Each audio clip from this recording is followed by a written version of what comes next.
Hey, do you want a stronger, healthier, happier relationship? Today we want to talk to you about enriching your marriage by creating shared meaning. The sad truth is, many relationships are superficial. You love each other, you get along okay. You're impressed with her hardworking nature and her financial independence. He's intelligent, he has a good job, he's conscientious, but you're not really connected and you're acting more like roommates. And something is definitely lacking. You may find yourself comparing your relationship with the relationships around you. You might be getting just a little bit more critical, a little bit more nitpicky. You want your individual sense of identity. You want your own career, your own interests, your own goals. But you also want more connection.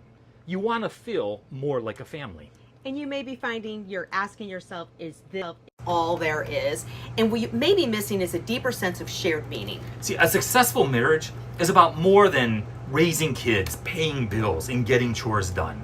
It's also about building a meaningful relationship that is rich in rituals of connection. So in essence, each couple and each family creates a microculture. Like other cultures, your smaller unit has customs, like do we go out for dinner every Sunday night? You'll have rituals like a champagne toast at the birth of every child. And you'll have myths. Myths are the stories you tell yourselves that explain what it means to be part of your group. So our example is Bob and Sue, and they viewed themselves as the runts of their respective family. Both were considered least intelligent, least attractive, and least likely to succeed of their siblings.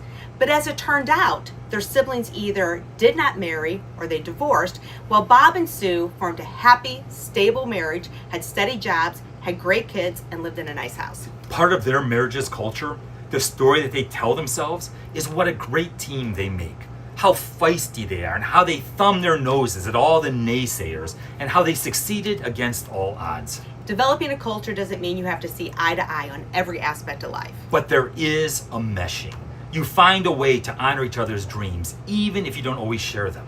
Your culture incorporates both of your dreams and is flexible enough to change as you grow and develop as husband and wife. Happy, healthy marriages is more than just sidestepping conflict. The more you can agree about the fundamentals of life, the richer, the more meaningful, and easier your marriage is likely to be. So a crucial goal of any marriage is to create an atmosphere that encourages each person to talk honestly about his or her convictions. So the more you share candidly and respectfully, the more likely there will be a blending of your sense of meaning.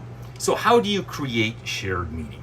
In the book, Fighting for Your Marriage, Dr. Markman writes that the amount of fun partners have together while nurturing their connection is a key factor in predicting their overall marital happiness. So one, have fun together, share experiences together, and talk and openly share with each other. Do you know less than 1/3 of U.S. families eat dinner together on a regular basis? And more than half of those that do actually have the TV on during dinner. Think about this. This effectively ends conversation during dinner. So creating informal rituals of connection where you can emotionally connect, it's critical, it's crucial in any relationship. In all honesty, we stumbled upon this.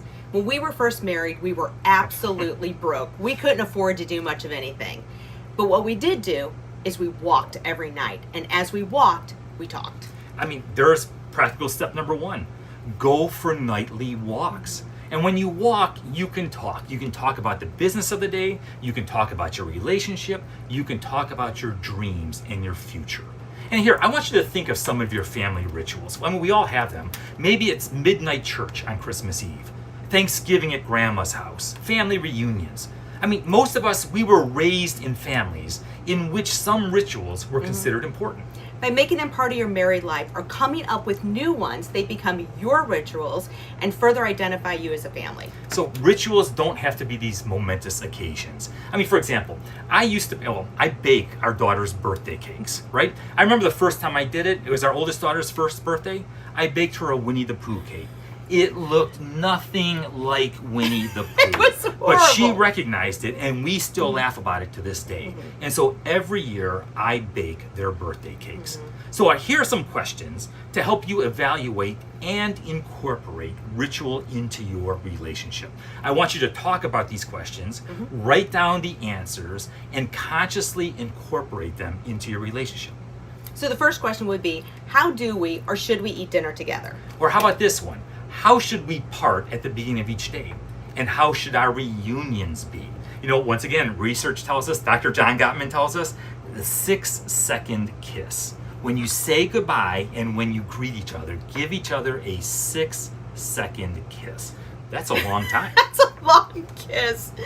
Number 3, with bedtime, how do we want this time to be? Or what is the meaning of weekends? How do we spend our time? Do we spend it together or do we spend it apart? So what are your rituals about vacation?